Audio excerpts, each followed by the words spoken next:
ஸ்ரீ மகாகுரப்யோ நமஹ. ஹரிஹி ஓம். சதாசிவசமாரம்பாம் சங்கராச்சாரிய மத்யமாம் அஸ்மதாச்சாரிய பர்யந்தாம் வந்தே குரு பரம்பராம். ஜெம் டிவியின் அன்பர்களுக்கு எனது வணக்கங்கள். இன்றைய நாள் அனைவருக்கும் இனிய நாளாக அமைய எல்லாம் வல்ல இறைவனை வேண்டி இன்றைய மதமும் நம் மதமே நிகழ்ச்சிக்கு செல்வோம். இன்னைக்கு நம்ம காமாசி காஷ்டகத்தின் 4வது ஸ்லோகத்தை விளக்கத்தோட பார்த்துட்டு நேற்றைய தினத்தின் நீதி கதையின் தொடர்ச்சியை காண்போம். பந்துமகிலஸ்ய ஜந்தோஹோ பந்துரபர்யங்க பந்தரமணீயம் விஷம விலோச்சன மீடே புலின கேலி நரசிம்ஹம். இந்த ஸ்லோகத்திற்குண்டான விளக்கம்.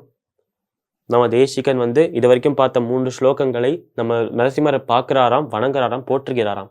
அது வரைக்கும் போற்றும் போது சந்தோஷமாக ஆனந்தமாக இருந்த அவர் இப்போ கொஞ்சம் சீரியஸாக மாதிரி, அப்போ வரைக்கும் சந்தோஷமாக ஆனந்தத்தோட போற்றி கொண்டிருந்தவர் இப்போ சீரியஸாக மாதிரி நம்ம நரசிம்மர் கிட்ட சரணாகதி செய்யறதுக்காக ஆரம்பிக்கிறாராம் இந்த ஸ்லோகத்திலேருந்து.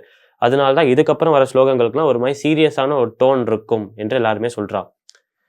இந்த ஸ்லோகத்திற்குண்டான விளக்கம் என்ன என்றால், பந்து மகிலஸ்ய ஜந்தோஹோ பந்து அபர்யங்க பந்து ரமணீயம்.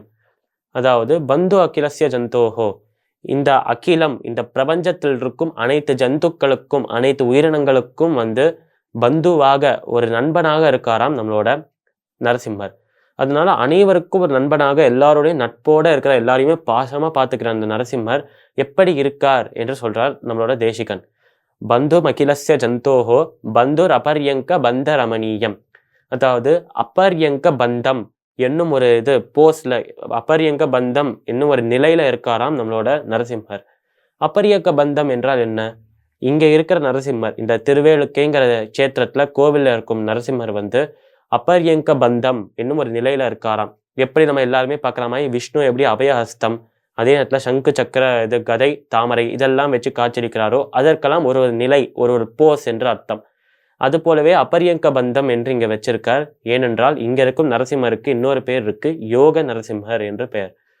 அதனால அனைவருக்கும் அந்த யோகம், அந்த யோகாவை கற்றுக் கொடுக்கிற நரசிம்மராக இருக்காராம் இங்க இருக்கிற நரசிம்மர். அதனால அப்பேற்பட்ட காமாசிக நரஹரியாக, காமாசிக நரசிம்மராக இருப்பவர், யோக நரசிம்மராக இருப்பவர் இங்க அபர்யங்க பந்தம் என்னும் ஒரு நிலையில ஒரு போஸ்ல அமர்ந்துருக்கார் என்று சொல்றார் தேசிகன். பந்துர் அபர்யங்க பந்த ரமணீயம் விஷம விலோச்சன மீடே.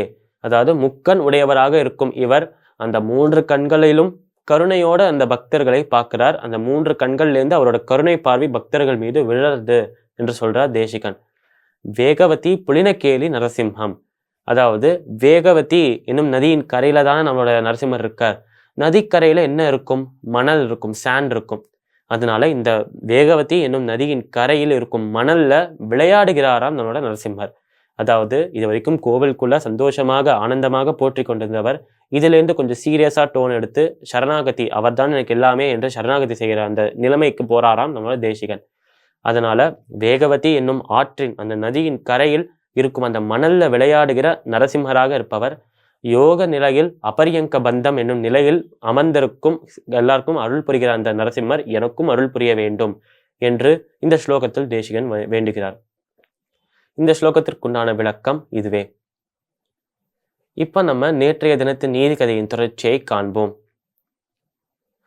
இந்த குருவானவர் அந்த சிஷ்யர்கள் கிட்ட இந்த பாலையும் தண்ணீரையும் கலக்க வேண்டும், அந்த தண்ணீரையும் பாலையும் கலக்க வேண்டும் என்று ஒரு ஆணை, ஒரு ஆர்டர் கொடுக்கும்போது சிஷ்யர்களும் அப்படியே செய்யறான். அப்ப பார்த்தோம், பால் தன்னுடைய தன்மையை, அந்த ஒரு வெண்மையை, அந்த ஒரு வெள்ளை நிறத்தை இழந்தாச்சு. அந்த தண்ணீரும் எங்க போச்சுன்னே தெரியாம ஆயிடுத்து. இப்போ அந்த குருவானவர் சிஷ்யர்கள் கிட்ட கேட்கிறார், இப்ப நம்ம பாலை தண்ணீர்ல கலந்தோம், தண்ணீரை பால்ல கலந்தோம், அந்த பாலும் எங்க போச்சுன்னு தெரியாம மறைஞ்சிருத்து, தண்ணீரும் மறைஞ்சிருத்து. ஆனா இந்த ரெண்டுமே மறையறதுக்கு என்ன டிஃப்ரென்ஸ், என்ன வித்தியாசம் என்று கேட்கிறார் நம்மளோட இந்த குரு சிஷ்யர்கள் கிட்ட.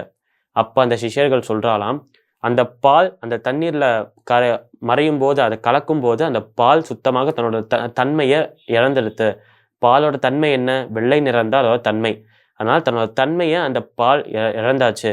இதுவே அந்த தண்ணீரை பாருங்க, தண்ணீரை கலக்கும் போது பாலோட தன்மையாக இருக்கும் அந்த வெண்மை அதற்கும் சேர்ந்தது. அதனால பாலை தண்ணீர்ல கலக்கும் போது வெள்ளை நிறம் மறைஞ்சு போறது, தண்ணீரை பாலில் கலக்கும்போது அந்த வெள்ளை நிறம் அந்த தண்ணீரோடு ஒட்டிக்கிறது என்று சொல்றார் அந்த சிஷ்யர்கள். அது இந்த ஒரு விஷயத்த குரு கேட்ட உடனே சிரிக்கிறாராம், சந்தோஷமாக இருக்காராம். ஏன்னா அடுத்தது அவர் இதையும் அந்த சேர்க்கையையும் கனெக்ட் பண்ணி சொல்ல போறாராம். இந்த ஒரு விஷயத்தின் மூலம் அவர் சொல்ல வரும் கருத்து என்ன, நாளை தினம் பார்க்கலாம். மீண்டும் நாளை சந்திப்போம். நன்றி, வணக்கம்.